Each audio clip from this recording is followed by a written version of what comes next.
सुभाष विदेश से अपनी पढ़ाई पूरी करके आज घर वापस लौट रहा था, इसलिए उसकी माँ शोभा बहुत खुश थी।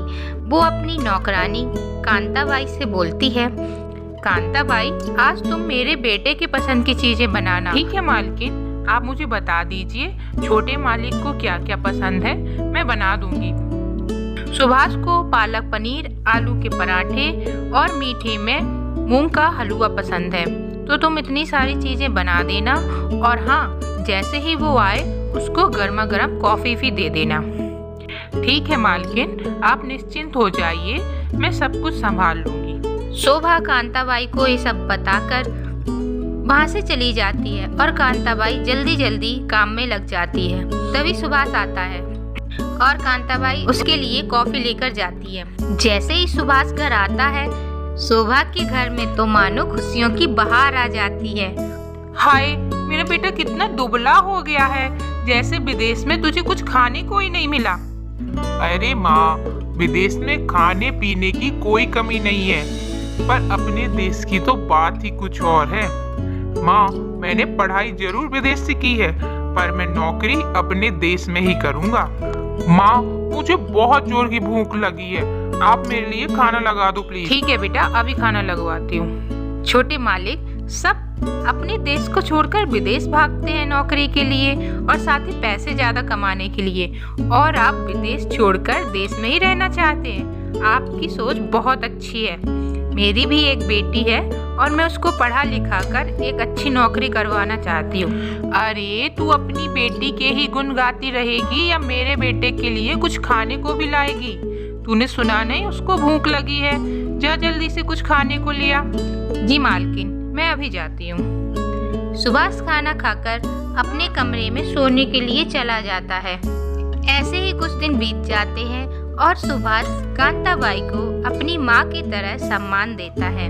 एक दिन की बात है, कांताबाई मालकिन से बोलती है, मालकिन जी, आज मुझे एक बहुत जरूरी काम की वजह से मेरे गांव जाना पड़ेगा, इसलिए मैं आज काम पर नहीं आ पाऊंगी। मैं अपनी बेटी को काम पर भेज दूंगी, वो मेरा काम कर देगी। अरे, तू तो बोल रही थी कि तेरी बेटी पढ़ी लिखी है और वो नौकरी करना चाहती है, पर तेरी बातें सुनकर तो ऐसा लग रहा है कि वो भी तेरी तरह नौकरानी का ही काम करेगी। अरे नहीं नहीं मालकिन, ऐसी बात नहीं है, ये तो हम गरीबों की मजबूरी है। अच्छा ठीक है, भेज देना तेरी बेटी को, मैं देख लूंगी। कांताबाई अपने गांव चली जाती है और अगले दिन उसकी बेटी राधा मालकिन के घर आती है। मालकिन उसको देखकर पहचान नहीं पाती है और बोलती है, तुम कौन हो बेटा? जी मालकिन, मैं कांताबाई की बेटी हूँ, राधा। उन्होंने मुझे भेजा है क्योंकि आज वो गांव गई हैं। अच्छा ठीक है, आ जाओ बेटा, आ जाओ, मैं तुम्हें काम बता देती हूँ ताकि तुम्हें काम करने में परेशानी ना हो। ठीक है मालकिन, आप मुझे बता दीजिए, मैं सारा काम कर लूंगी। राधा सारे कामों को समझ जल्दी जल्दी कामों में लग जाती है। तभी सुभाष घर आता है और राधा उसके पास कॉफी लेकर जाती है। छोटे मालिक, आपकी कॉफी। अरे, ये तो बहुत सुंदर लड़की है, पर ये यहाँ क्या कर रही है? माँ ने तो मुझे कुछ नहीं बताया इसके बारे में। माँ, ये माँ, इधर आओ जरा। शोभा बाहर आती है और बोलती है, क्या हुआ बेटा? माँ, ये कौन लड़की है और हमारे घर में क्या कर रही है? और कांता आंटी क्यों नहीं दिख रही है? अरे बेटा, ये कांता की ही बेटी है राधा। आज उसके गांव में कुछ लफड़ा हो गया है, इसलिए वो आई नहीं है और उसने इसको भेजा है काम करने के लिए। सुभाष राधा को देखता रह जाता है। राधा सुभाष को चाय देके वहाँ से चली जाती है। ऐसे ही कुछ दिन बीत जाते हैं। राधा अब घर को अच्छी से संभाल रही थी और सुभाष का भी ख्याल बहुत अच्छी से रख रही थी, इसलिए राधा और सुभाष एक दूसरे के बहुत जल्दी करीब आ जाते हैं। एक दिन की बात है, सुभाष अपने कमरे में बैठा सोच रहा था कि कुछ दिनों बाद कांता आंटी वापस से काम पर आने लगेगी। फिर राधा से मैं मिल नहीं पाऊंगा और वो कभी भी वापस नहीं आएगी। जल्द से जल्द मुझे अपनी माँ से ही बात करनी होगी। क्योंकि मैं उसको जल्द से जल्द अपने पत्नी बनाना चाहता हूँ। और इस बात से माँ आखिर मुझसे ज्यादा देर गुस्सा थोड़ी ना रहेंगी, एक ना एक दिन तो मान ही जाएंगी।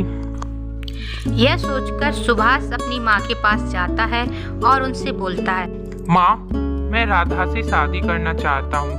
आप कांता आंटी से बात करके मेरी उससे शादी करवा दीजिए ना। सुभाष, तू पागल हो गया है क्या? तू एक नौकरानी की बेटी से शादी करेगा?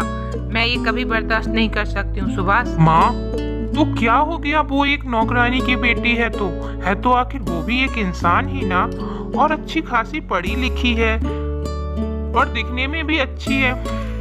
आपको क्या प्रॉब्लम है माँ? अरे सुभाष, तूने हमारे स्टेटस का भी ख्याल नहीं रखा। कहाँ वो और कहाँ हम। वो हमारे घर का रहन सहन तक नहीं जानती है। वो हमारे घर में कैसे रहेगी? माँ, मैं कुछ नहीं जानता। यदि आप मेरी शादी राधा से नहीं करवाएंगी तो मैं जिंदगी भर कंवारा रहूंगा और किसी से भी शादी नहीं करूंगा। शोभा को ना चाहते हुए भी अपनी बेटी की बात माननी पड़ती है और कुछ दिनों बाद उन दोनों की शादी करवा दी जाती है।